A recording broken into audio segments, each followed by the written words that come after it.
हे नाथ, हे मेरे नाथ, मैं आपको भूलूं नहीं। हे नाथ, हे मेरे नाथ, मैं आपको भूलूं नहीं। हे नाथ, हे मेरे नाथ, मैं आपको भूलूं नहीं। वसुदेव सुतं देवं कंस चाणूरमर्दनं देवकी परमानंदं कृष्णं वंदे जगद्गुरुं।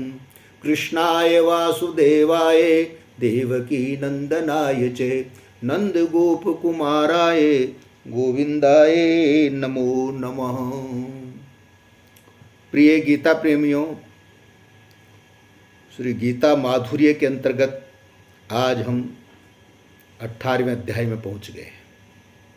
आइए संवेद भाव और श्रद्धा के साथ में पाठ प्रारंभ करें। ओम श्री परमात्मने नमः। 18वां अध्याय। श्री कृष्ण गोविंद हरे मुरारे, हे नाथ नारायण वासुदेवा। श्री कृष्ण गोविंद हरे मुरारे, हे नाथ नारायण वासुदेवा। श्री कृष्ण गोविंद हरे मुरारे, हे नाथ नारायण वासुदेवा। अर्जुन बोले, हे महाभावो, हे अंतर्यामिन, हे केशिनी सुदन, मैं संन्यास यानी सांख्य योग और त्याग यानी कर्म योग का तत्व अलग अलग जानना चाहता हूँ। भगवान बोले, मैं संन्यास और त्याग के विषय में अन्य दार्शनिकों के 4 मत बताता हूँ। पहला, वो 4 मत कौन से हैं? कई विद्वान काम्य कर्मों के त्याग को संन्यास कहते हैं और कई संपूर्ण कर्मों के फल के त्याग को त्याग कहते हैं, और कई विद्वान कहते हैं कि कर्मों को दोष की तरह छोड़ देना चाहिए, और कई कहते हैं कि यज्ञ दान और तप रूप कर्मों का त्याग नहीं करना चाहिए। ये तो दार्शनिकों के 4 मत हुए, पर आपका इस विषय में क्या मत है भगवान? तो भगवान कहते हैं कि हे भरतवंशियों में श्रेष्ठ अर्जुन, संन्यास और त्याग इन दोनों में से पहले तू त्याग के विषय में मेरा मत सुन, क्योंकि हे पुरुष श्रेष्ठ, त्याग 3 प्रकार का कहा गया है। यज्ञ दान और तप रूप कर्मों का त्याग नहीं करना चाहिए, प्रत्युत उनको यदि न करते हो तो जरूर करना चाहिए, कारण कि उनमें से एक एक कर्म मनुष्यों को पवित्र करने वाला है। श्री कृष्ण गोविंद हरे मुरारे, हे नाथ नारायण वासुदेवा। बस इतने ही कर्म करने हैं क्या? हे पार्थ, अभी कहे हुए यज्ञ दान और तप रूप कर्मों को तथा इनके सिवाय दूसरे भी शास्त्र विहित कर्मों को आसक्ति और फलेच्छा का त्याग करके करना चाहिए। यही मेरा निश्चित किया हुआ उत्तम मत है।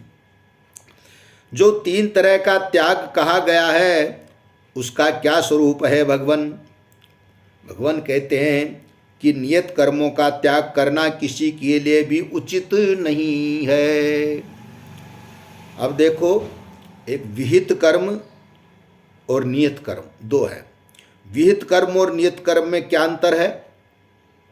कि शास्त्रों ने जिन कर्मों को करने की आज्ञा दी है वे सभी विहित कर्म है,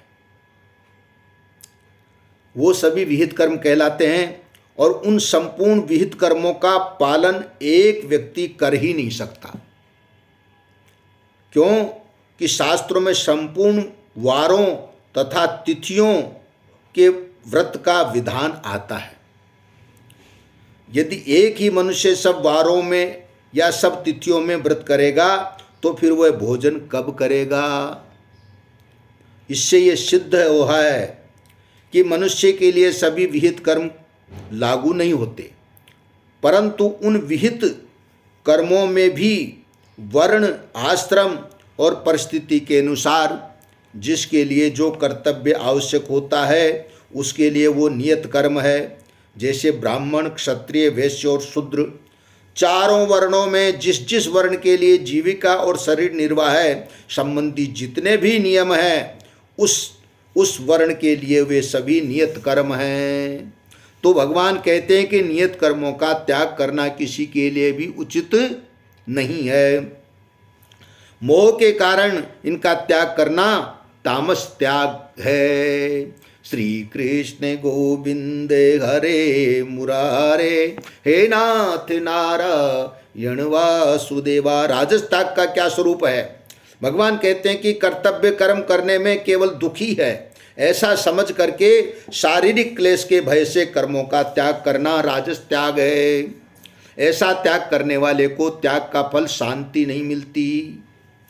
सात्विक त्याग का क्या स्वरूप है? हे अर्जुन, नियत कर्म करना मनुष्य का आवश्यक कर्तव्य है। ऐसा समझकर कर्मों की आसक्ति और फल की इच्छा का त्याग करके नियत कर्मों को करना सात्विक त्याग है। त्याग करने वाला मनुष्य कैसा होता है?